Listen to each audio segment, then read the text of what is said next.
Alright, man, a fight I'm looking forward to is Shamil Abdurakhimov versus Sergei Pavlovich. I have Pavlovich parlayed with Ilia Topuria, and I also have him parlayed in that same parlay. So Ilia Topuria, Sergei Pavlovich, Nathaniel Wood, and also Paddy Pimblett. Just letting you guys know that Artem MMA Analysis parlay, one of them that I've got going. A little bit nervous with the Pimblett side, but apart from that, we're all good. Sergei Pavlovich is obviously my pick.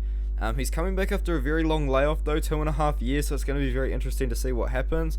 And also there's unfortunately a decent chance that this fight doesn't even happen with what's going on at the moment, but I hope that it does. And yeah, let's talk about the fight. Shamil Abdurakhimov came back after a pretty long layoff to Chris Daukaus only 4 months ago.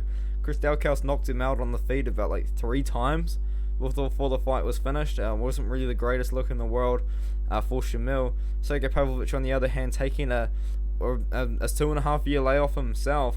His last win over Maurice Green by knockout. He also knocked out Marcelo Golm, but he also made his UFC debut to Alistair Overeem. It got ground and pounded out by him, but that was a Alistair Overeem that was still kind of fighting top contenders. That was the Alistair Overeem that was trying to make his way back up to a title shot, which would have been legendary if it did, but unfortunately Alexander Volkov decided that he has different ideas for that one there. Sergei Pavlovich is going to have a little bit of a reach advantage, and I do trust him to use that. He's got very good power in his hands. Of his 14 wins, 11 of those wins are by knockout. And Shamil Abdurakhimov is a almost 41-year-old man in the heavyweight division.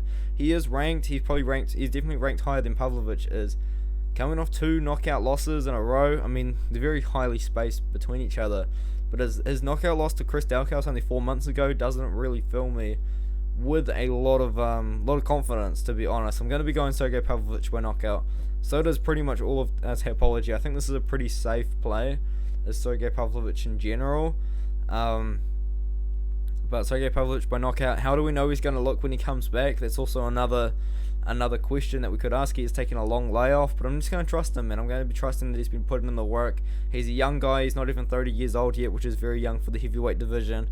I'm going to trust that he's been making changes, improving. Since he's been training out at Eagles MMA Academy, which is a pretty well-known gym in Russia, so I hope that he's going to figure it out, man. I hope that he's going to get better, hope that he's improved, and hopefully that he beats Shamil in this fight here, because that's my pick for the night.